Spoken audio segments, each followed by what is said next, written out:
cứ thèn khายาม1 เดือนก็มีเอาค่ะเนาะก็แทงขายามหลายวันแก้วค่ะเนาะสตาร์ลิงอันวันนั้นเตรียมเจอไรเจ้าค่ะเนาะ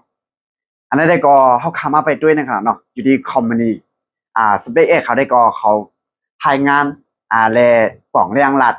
เฮ็ดปักเปิงออกมาเหมือนกันเนาะแล้วเกี่ยวกับไปลองสตาร์ลิงเนี่ยติดเจอไรได้หือเจอไรได้หือในวันวันนั้นเขาขามาอุบกันอีกหนึ่งค่ะเกี่ยวกับไปลองสตาร์ลิงเนี่ยเขาก็เลยลงกับเยาค่ะเนาะมือลายเลือนลายปาดป่นมาในค่ะนะและเมื่อนี้ก็ถึงมาวันที่20เดือนตุลาคมปี2026ค่ะเนาะยืมยามาพี่น้องได้ก็ได้เสียเขาเจออันผู้ไผ่มันเช่นนั้นเลยซังอันนั้นก็พี่น้องได้ก็ได้เสียเขาเจออันติดตามข่าวเงาเช่นไหนตีตัวหันกันเพิ่มมันอยู่ขนาดเนาะว่าข่าวเงามันออกมาเกี่ยวกับไปลองคอมมิวนิสเปกแอคเขาออกมาให้งานออกมาป่องแดงเมืองอันไรคว้างเจอที่สตาร์ลิงนั่นแหละพอถึงมาวันที่16ในเปลี่ยนเดือนปี2026มาถึงเขาปันคว้างเย้าเขาได้ปีกเปียดเย้าเนี่ย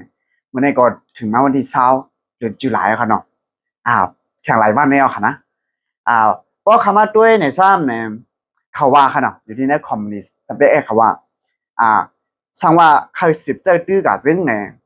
เขาต่างหมายพังมันอันเป็นเมืองอันใดขว้างเจ้าตื้อ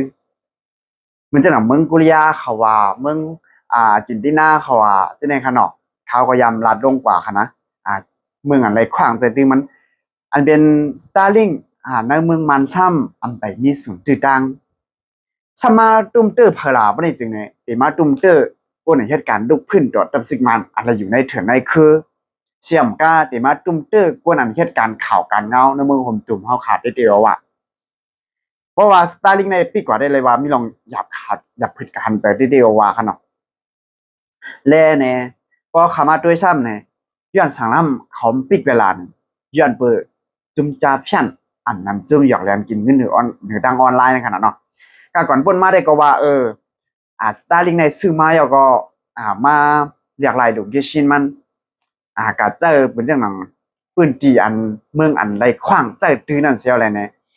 เอาลูกเกชินเมืองนั้นใส่ขนาดเนาะกำไรทราบเนี่ยพอปืนตีอันตั้มไว้แลเนี่ยลูกเกชินซ้ำเป็นเมืองสตาร์ลิงเขาซ้ำอยู่ที่ทางเมืองเนี่ย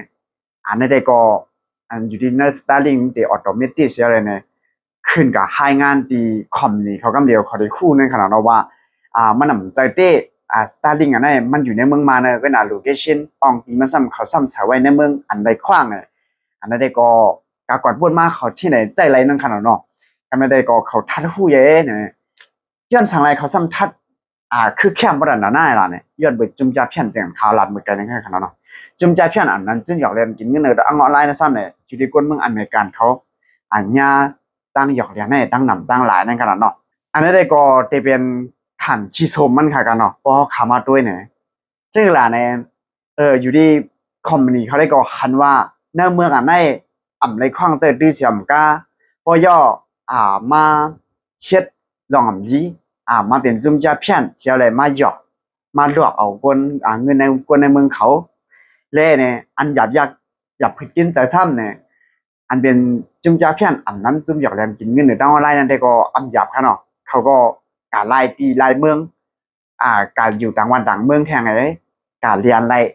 อันหยาบผิดกินใจแน่เหมือนอย่างข้าวรัดเหมือนกันนะจะเป็นพวกนั้นเหตุการณ์ศึกการเมืองในเมืองผมตุ้มตีปืนเตียนมีเลี้ยงโพงนั่นครับเนาะเพราะว่ามาใจเลี้ยงอินเทอร์เน็ตอันมันปันซ้ำเนี่ยมันมีรองหลอดฟรีนั่นขนาดเนาะอันนั้นก็เขาคำมาไปด้วยนั่นขนาดนั้นก็ถึงมาวันที่16เปลี่ยนเลื่อนมันก็เลื่อนออกาศขนาดปี2026เลยเขาคำมาไปด้วยว่าจ่องเขาได้ปิดตี้นะในก่อนเราเกี่ยวกับเรื่องลองเขาเงาในพี่น้องได้ก็ได้เชียร์ขอมีตั้งหันถึงเสียงในก็ปันได้ตั้งหันถึงซอยตั้งใจวิดีโอคนอะไรกันเนาะบ่อยสูงตั้งมดตั้งเสียงค่ะเก็บสืบปืนผีขาวหยอดอิน